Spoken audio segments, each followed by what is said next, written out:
Welcome to simple talks by Nanda. നമ്മളിന്ന് discuss ചെയ്യാൻ പോകുന്നത് ട്യൂറിംഗ് ടെസ്റ്റ് എന്ന് പറയുന്ന ഒരു ടോപ്പിക്കാണ്.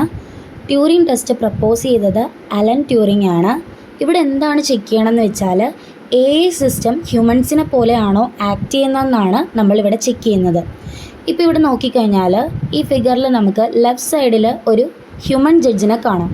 അതേപോലെ തന്നെ റൈറ്റ് സൈഡിൽ ഒരു റിയൽ ഹ്യൂമണും ഉണ്ട്, ഒരു AI സിസ്റ്റവും ഉണ്ട്.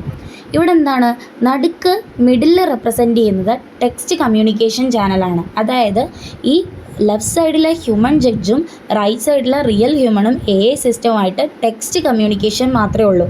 അതായത് ടെക്സ്റ്റ് മെസ്സേജസ് വഴിയുള്ള കമ്മ്യൂണിക്കേഷൻസ് മാത്രമാണ് അവരുടെ ഇൻ ബിറ്റ്വീൻ വരുന്നത്.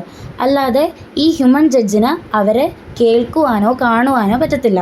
പിന്നൊരു കാര്യം പറയുന്നത്, ഈ ഹ്യൂമൻ ജഡ്ജ് കുറച്ച് ക്വസ്റ്റ്യൻസ് ചോദിക്കും. അപ്പോൾ ഈ റിയൽ ഹ്യൂമണും AI സിസ്റ്റവും ഹ്യൂമൻസിനെ പോലെ തന്നെ റിപ്ലൈ കൊടുക്കും. എന്നിട്ട് ഈ ഹ്യൂമൻ ജഡ്ജ് പറയണം ഇതിൽ ആരാണ് AI സിസ്റ്റം, ആരാണ് റിയൽ ഹ്യൂമൺ എന്നുള്ളത്. ഈ ഹ്യൂമൻ ജഡ്ജ് വേണം അവിടെ ഗസ് ചെയ്യാൻ വേണ്ടിയിട്ട്.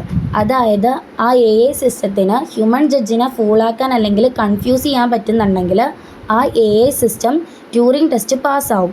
ഇനി സപ്പോസ് പറ്റിയില്ലെങ്കിൽ അത് ട്യൂറിംഗ് ടെസ്റ്റ് ഫെയിലാവും. എലീസ എന്ന് പറയുന്ന ഒരു ചാറ്റ് ബോട്ട് ഉണ്ട്. അത് പണ്ടുണ്ടായിരുന്ന ഒരു ചാറ്റ് ബോട്ടാണ്.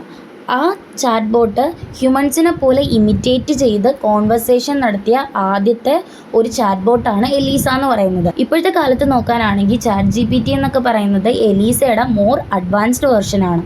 ഇത്രയാണ് അപ്പോൾ ട്യൂറിംഗ് ടെസ്റ്റിൽ പറയുന്നത്.